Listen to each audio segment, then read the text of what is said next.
So I'll take you very quickly through the main points from our meeting this afternoon. We began with a presentation on energy market developments led by Mr. Christian Zinglersen, the Director of the European Union Agency for the Cooperation of Energy Regulators. As we're all aware, energy market developments have been the key driver of so much of what has happened in the Eurogroup over the last 18 months. What has happened with energy prices matters so much for households, for firms, for inflation, for growth, for monetary policy, and for our budgets. So monitoring these developments very closely is very valuable, and Director Zinglersen gave us a clear overview of what the year could bring.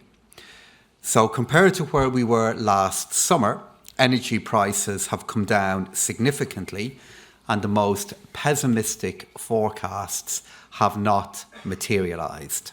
However, prices do remain at high levels.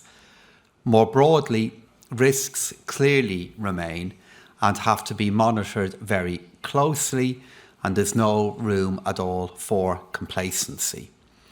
Developments with regard to demand and storage have been reassuring, but we need to continue with our efforts to diversify our energy sources and to reduce energy consumption.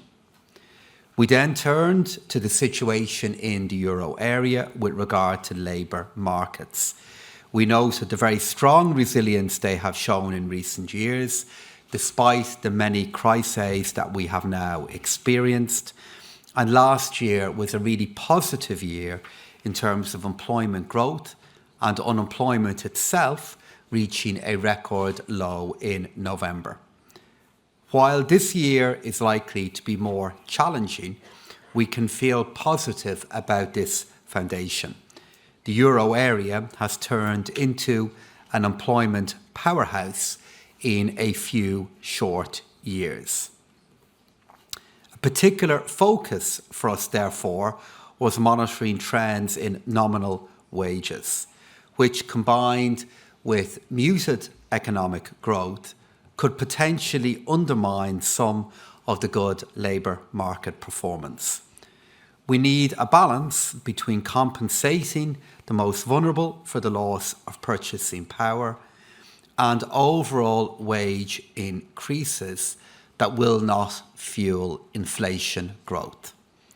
This is not entirely in our hands because these processes are obviously led by workers, by employers, and by their representatives. But so far, decisions that have been taken have been measured, and this is something that needs to continue. Building on the energy and employment discussions, we then ended the meeting with an overall stocktake of economic and financial developments, drawing on the Commission's new forecast, which I know Paolo will speak to in a moment.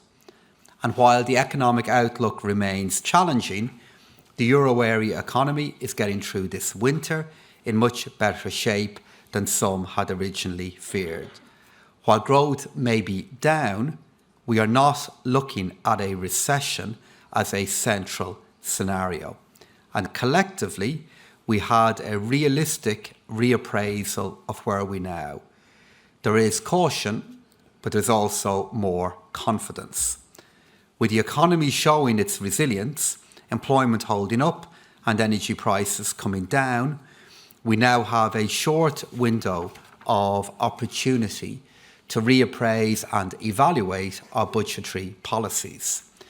In particular, as ministers take stock and make decisions regarding their individual energy support measures at a national level, we need to look at having in place a level of budgetary support that reflects changes that we expect to happen with regard to the price of energy and the general level of inflation. This is important in order to reduce the overall budgetary cost and to achieve an appropriate fiscal stance while protecting the most vulnerable and maintaining incentives for the green transition.